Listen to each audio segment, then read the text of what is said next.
مساء الورد على كل حبايبي. النهاردة بقى هنعمل مع بعض سندوتشات هوت دوج، بس ايه تجنن، سهلة وسريعة وما بتاخدش اي وقت، وكمان شكلها يفتح النفس جدا.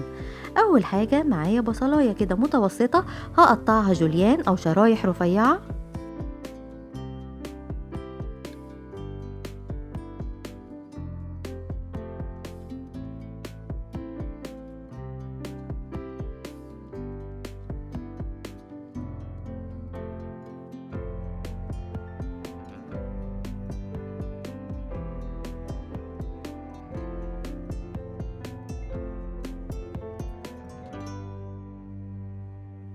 وكمان عندي فلفل الوان هقطعه بنفس الطريقة شرايح.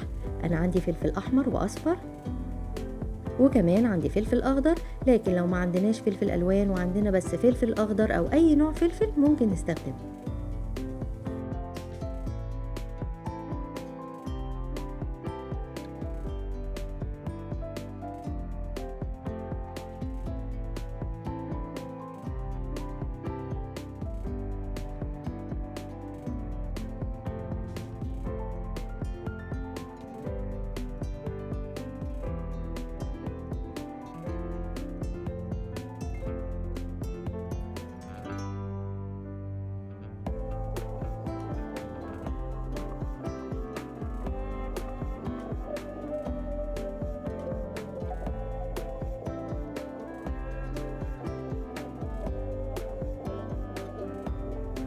وعندي كمان فلفل مشطشط كده، يعني هستخدم نصه.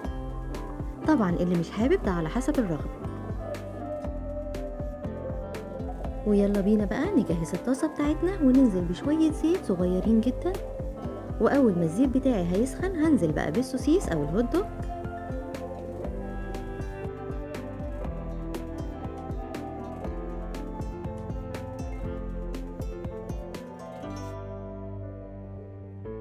ونحمر بقى الهوت دوج بتاعنا زي ما انتوا شايفين كده كويس جدا على كل جنب، والنار تكون متوسطة علشان ما يتلسعش مني، وكمان علشان اتأكد ان هو استوى كويس من جوه.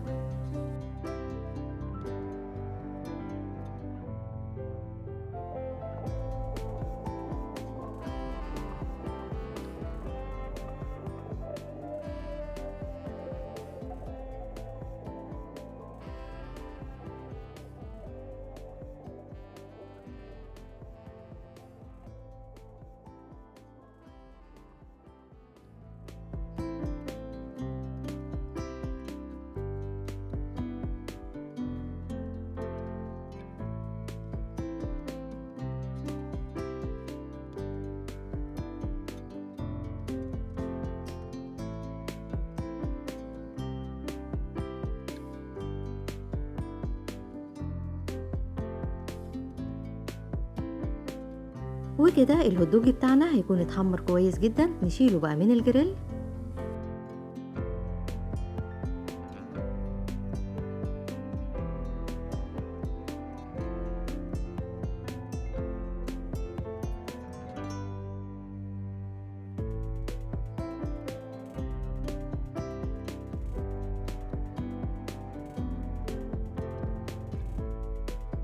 وعلى نفس الجريل وعلى بقية الزيت هننزل بالبصل ونحمره.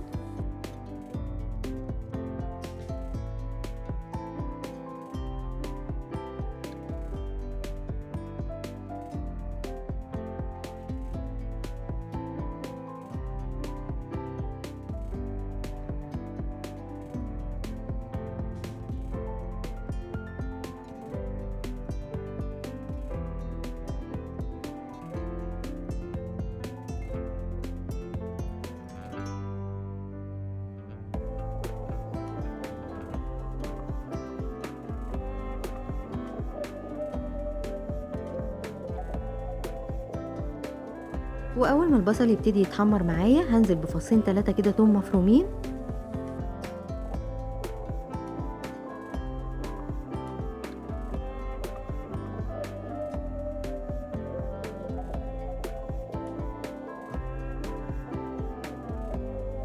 واما البصل والثوم يتحمر هحط بقى الفلفل الالوان عليه، وهديهم تشويحة خفيفة كده قبل ما انزل عليهم بالهوت دوج.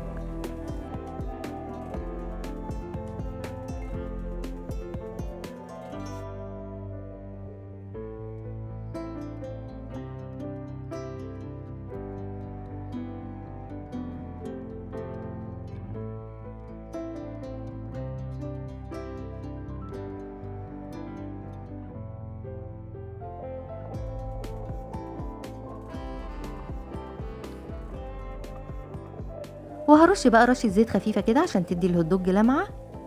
وبعد كده هحط الملح، يعني كمية قليلة جدا من الملح، وشوية فلفل اسود، وكمان شوية زعتر، وده اختياري.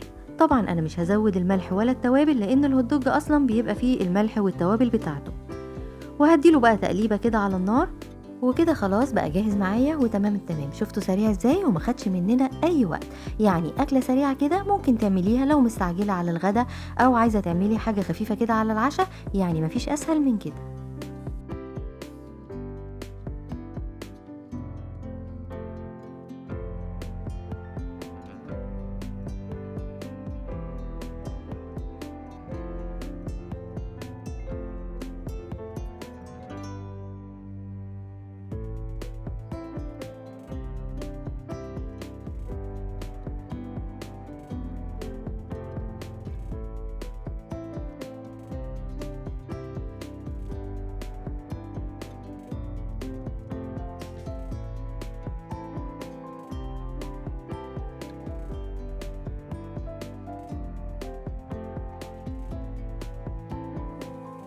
نجهز بقى الفينو او العيش كل واحد على حسب ما بيحب، ونحط فيه شويه من الخضار اللي محمرينه مع الهوت دوج، يعني حبه بصل كده على فلفل.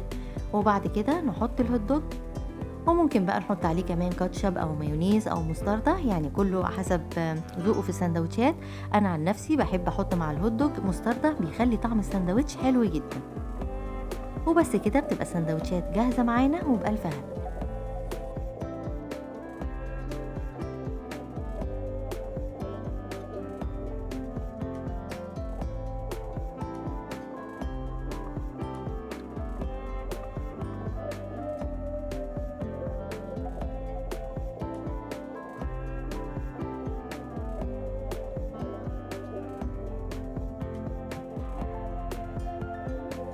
وفي نهاية الفيديو بتاعنا النهاردة أتمنى ان هو يكون عجبكم، ولو عجبكم ما تنسوش تعملوا ايه لايك كتير قوي للفيديو، ولو القناة بتعجبكم تعملوا سبسكرايب للقناة وتفعلوا الجرس علشان يوصل لكم كل الفيديوهات الجديدة اول ما انزلها.